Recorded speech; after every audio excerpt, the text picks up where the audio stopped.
సృష్టికర్త అయిన యేసుక్రీస్తు ప్రభువారు మానవ జాతిని చేసిన వాడు, మానవాళిని రక్షణార్థమై మన రక్షకుడు, మన ప్రభు. ఆయన మరణిస్తే లోకం ఏమంటుందంటే బ్యాడ్ డే అనండి, బ్యాడ్ ఫ్రైడే అనండి. మీరు ఎందుకు గుడ్ ఫ్రైడే అంటున్నారు? విలువ తెలియని వాడికి అర్థం కాదు. అడవిలో ఉన్నవాడికి బ్యాంక్ చెక్ విలువ తెలియదు. ఆత్మజ్ఞానం లేని వాడికి యేసు ప్రభు శిలువ యొక్క రహస్యము, ఆయన ఎందుకు రక్తం కార్చాడు, ఎందుకు ప్రాణం పెట్టాడు వాడికి అర్థం కాదు. అడవిలో ఉన్నవాడికి 10 లక్షలు బ్యాంక్ చెక్ ఇచ్చారు, బాబు తీసుకెళ్ళి. అక్కడ 10 లక్షల చెక్ ఇచ్చాడు, నిజంగానే సైన్ చేసి ఇచ్చాడు. ఎందుకండి ఇది? ఏం చేసుకుంటామండి ఇది?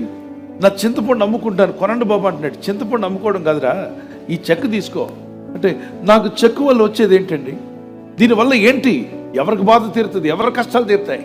నేను అడవిలో చింత చెట్లు ఎక్కి చింతపండు అంతా కోసుకొని వచ్చాను. ఇది కొనుక్కొని నాకు 100 రూపాయలు ఇవ్వండి బాబు, ఒక 300 ఇవ్వండి బాబు అంటే, మరి నాయనా నీకు ఈ చెక్ అందితే దీని విలువేంటో నీకు తెలుసు అంటే నాకు తెలియదు, దాన్ని ఎందుకు పిచ్చికైతం అంటే.